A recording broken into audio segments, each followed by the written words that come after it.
My dear Youth for Christ family, I just want to share with you something from my heart to your heart this day after Valentine's Day in 2021. We've been into this COVID pandemic for almost a year now. We've been praying for some of you where you have in fact yourselves caught COVID or where it has affected your ministry dramatically. We are praying for Marcelo and for our Youth for Christ family in Brazil, where many came down with COVID. We're praying for Cuckoos and EJ in South Africa. They just caught COVID in the last week.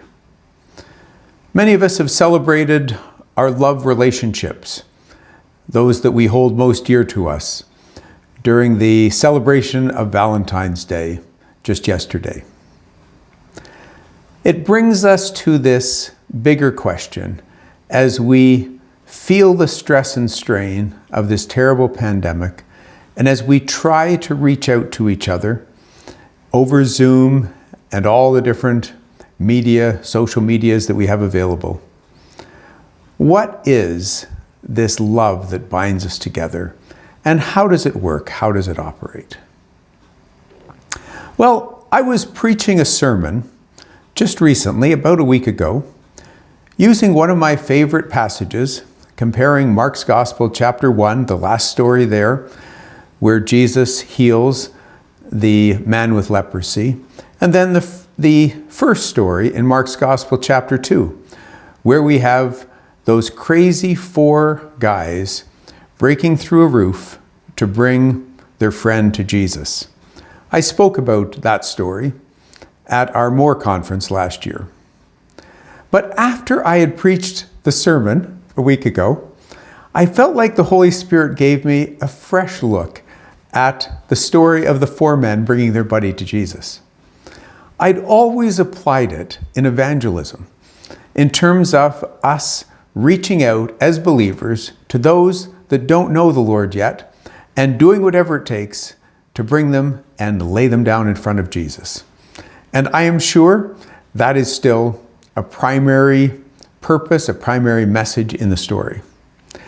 But after I had preached, I suddenly got this new view of Mark's Gospel, chapter 2, the first story in it. And that is that sometimes you and I are one of the 4 bringing a buddy to Jesus, and sometimes we are the one on the mat. Sometimes we find ourselves paralyzed. It could be through COVID. It could be through a tragedy in our lives. It could be through a sudden broken relationship, maybe a very difficult parenting situation, maybe something that crashes and burns in ministry. And all of a sudden, we find ourselves paralyzed.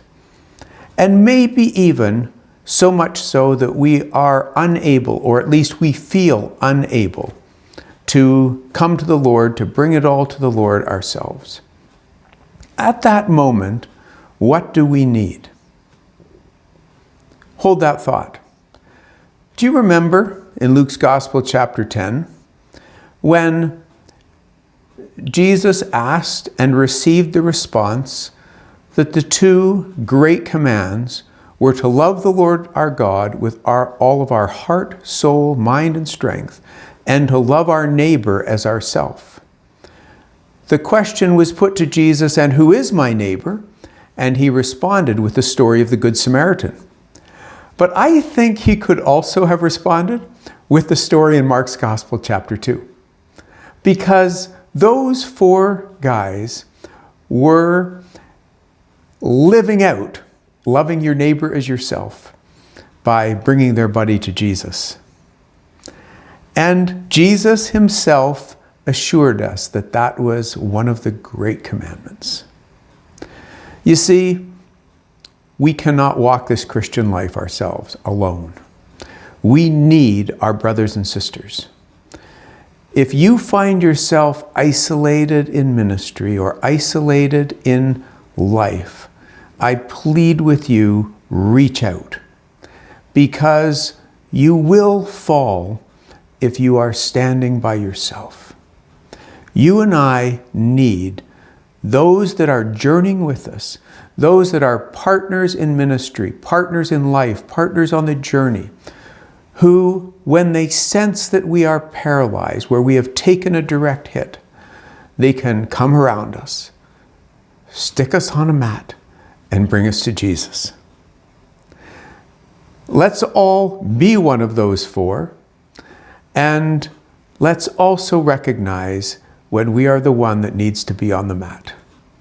Can you imagine for a moment the scary ride that it was for that fella that day? To be lowered through a roof at least 8 or 10 feet down on a mat through the air, only with the strength of their buddies to lower him down in front of Jesus. You and I need to have brothers and sisters whom we can trust, so that when we need a scary ride to be brought down and put in front of Jesus, they can do it for us. So brothers and sisters in the Youth for Christ family, let's be in fact one youth for Christ, looking out for each other, being there for each other, and when we need to, being one of the four, and when we need to, being the one on the mat. May God bless each of you today, strengthen you and encourage you as we continue on this journey. God bless you all.